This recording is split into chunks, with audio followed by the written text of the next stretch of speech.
दोस्तों आज हम रिलायंस पावर और रिलायंस इंफ्रा को साथ में डिस्कस करेंगे। रिलायंस पावर की बात करें तो निचले लेवल से फिर से खरीदारी शुरू हो चुकी है और काफ़ी बड़ी करेक्शन के बाद में यहाँ पे लोगों ने अब खरीदारी शुरू कर दी है। यहाँ पे एक बहुत बड़ी पॉजिटिव खबर भी निकल के आ रही है।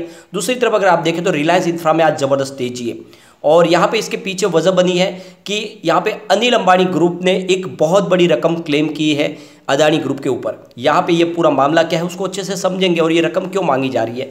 दूसरी तरफ अगर आप देखें तो ये दोनों ही शेयर तेजी से आगे बढ़ रहे हैं और लगातार नई हाई भी बना रहे हैं। रिलायंस पावर में काफ़ी ज़्यादा करेक्शन भी हो चुका है, 25 से स्टॉक नीचे आया और मैंने आपको बिल्कुल 18 के आसपास खरीदारी की सलाह दी थी। आप जाके मेरे पुराने वीडियो देख भी सकते हैं। मैंने कहा था आपको कि 18 से 19 के आसपास ही आपको खरीदारी करनी चाहिए और आप देख सकते हो बिल्कुल वहीं से इसने बाउंस बैक भी दिया है। तो बिल्कुल वही संभावना है। काफ़ी लोग हैं जो मेरे को 22-23 के आसपास खरीदारी के लिए कह रहे थे क्या हम यहाँ पे एंट्री मारे, तो मैंने बिल्कुल मना किया था और 22 के आसपास तो प्रॉफिट बुकिंग की सलाह थी, आपने जाके देखा भी होगा। 22 के आसपास मैंने प्रॉफिट बुकिंग की सलाह दी थी और फिर से एंट्री के लिए 18 के आसपास कहा था और बिल्कुल आप देख सकते हो 18.80 थे। आज स्टॉक ने फिर से मूवमेंट आगे बनाना शुरू कर दिया है और ये 18-19 के आसपास स्टॉक काफ़ी अच्छा लग रहा है। यहाँ से आपको एंट्री कर ही लेनी चाहिए।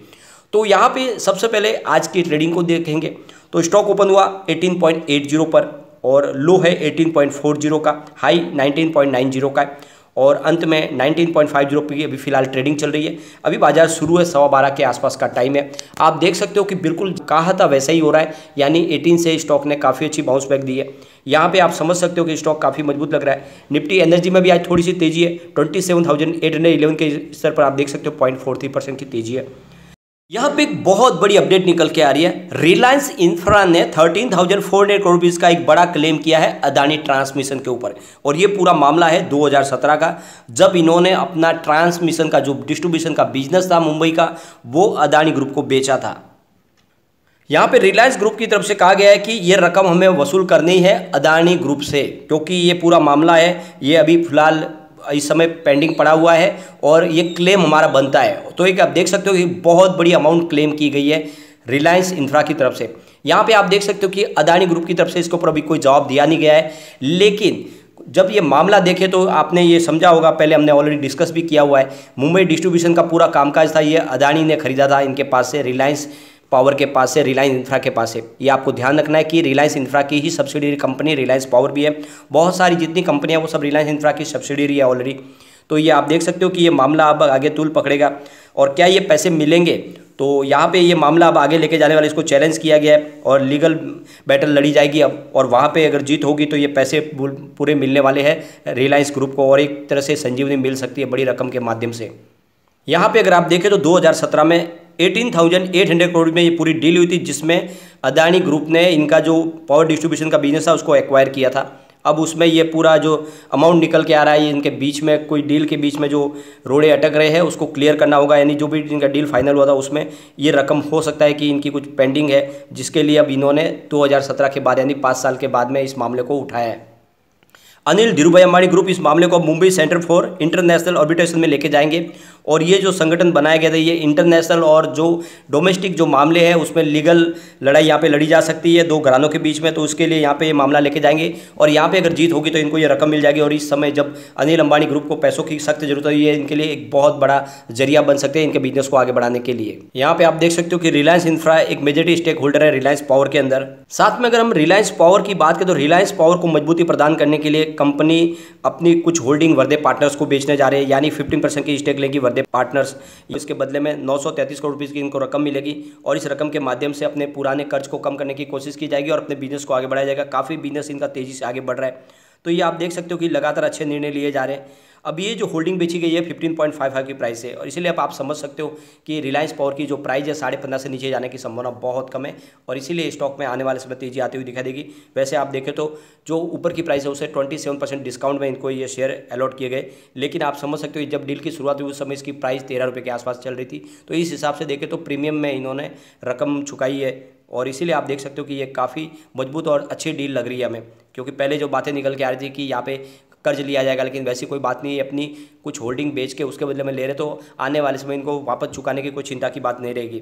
दूसरी तरफ आप देखें तो रिलायंस पावर का जो पोर्टफोलियो है ये कोल, गैस, हाइड्रो, विंड और सोलर प्रोजेक्ट के ऊपर काम करने वाली कंपनी है और पोर्टफोलियो काफ़ी मजबूत है। लगातार इनके अच्छे प्रोजेक्ट है जो लगातार चल रहे हैं, तो ऐसे में रिलायंस पावर में आने वाले समय तेजी और आती हुई दिखाई देगी और ये लॉन्ग टर्म में याद रखें ये स्टॉक आपको मालामाल कर देगा।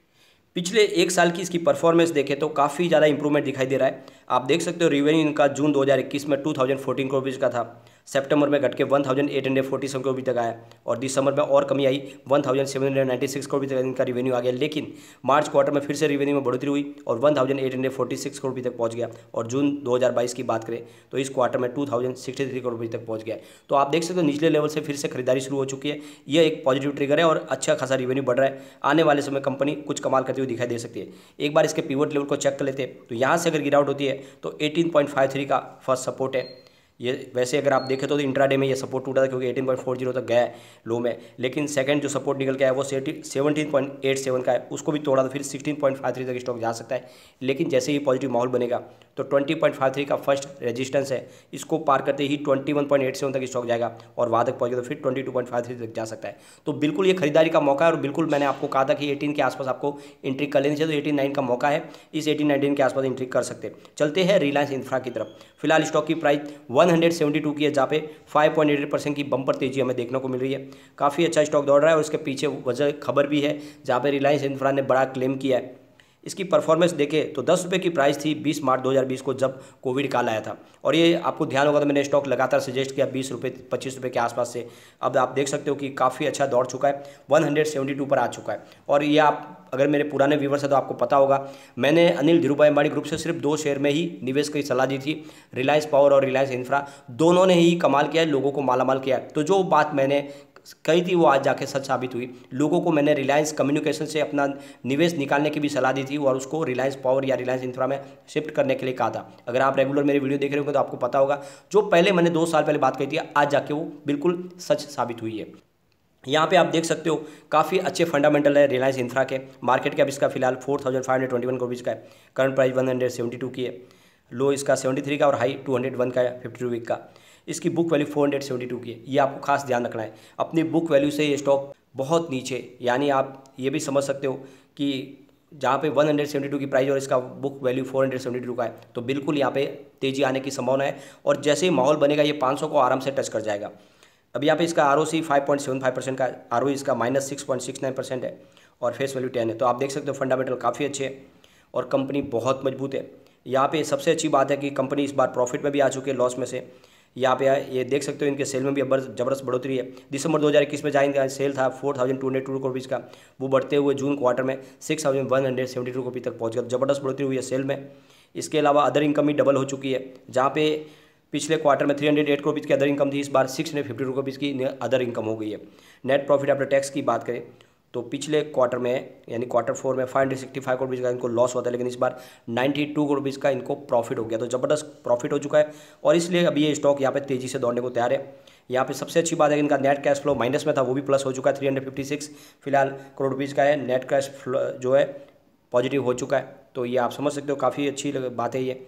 इसके अलावा FI की होल्डिंग लगातार बढ़ रही है। फिलहाल यहाँ पे प्रमोटर की होल्डिंग काफ़ी कम है, नहीं 5% के आसपास है, लेकिन FI की बात करें तो 1.32% की होल्डिंग सितंबर में थी जो जून में बढ़ के 2.10% तक आ गई है। तो काफ़ी अच्छी FI की होल्डिंग है। इसके अलावा 4.99% की होल्डिंग DI के पास है। यहाँ पे गवर्नमेंट की 0.02% की होल्डिंग है। जनरल पब्लिक के पास 87.74% के शेयर है और अदर्स के पास 0.17% की होल्डिंग है। तो ये शेयर होल्डिंग पैटर्न बहुत अच्छा है, इसमें आपको दाव लगाना चाहिए। एक बार इसके पिवट लेवल को चेक कर लेते हैं तो यहाँ से गिरावट होते 156 का फर्स्ट सपोर्ट है, ये टूटा तो 149 तक स्टॉक जाएगा और नीचे गया तो 137 तक जा सकता है। लेकिन जैसे ही पॉजिटिव माहौल बनेगा 174 का फर्स्ट रेजिस्टेंस है, इसको पार किया तो 187 तक जाएगा और इसको पार करते ही 193 यानी 200 में जाने को तैयार है स्टॉक। तो बिल्कुल दाव लगा, ये दोनों स्टॉक अच्छे आने वाले समय आपको मालामाल कर देंगे। लेकिन कोई भी इन्वेस्टमेंट करने से पहले अपने फाइनेंशियल एडवाइजर से बात ले ले या अपना खुद का रिसर्च करें, क्योंकि मैंने वीडियो आपके एजुकेशनल पर्पज के लिए ही बनाया। वीडियो पसंद आए तो लाइक शेयर जरूर कीजिए और चैनल को सब्सक्राइब कर दीजिए। Thank you friend.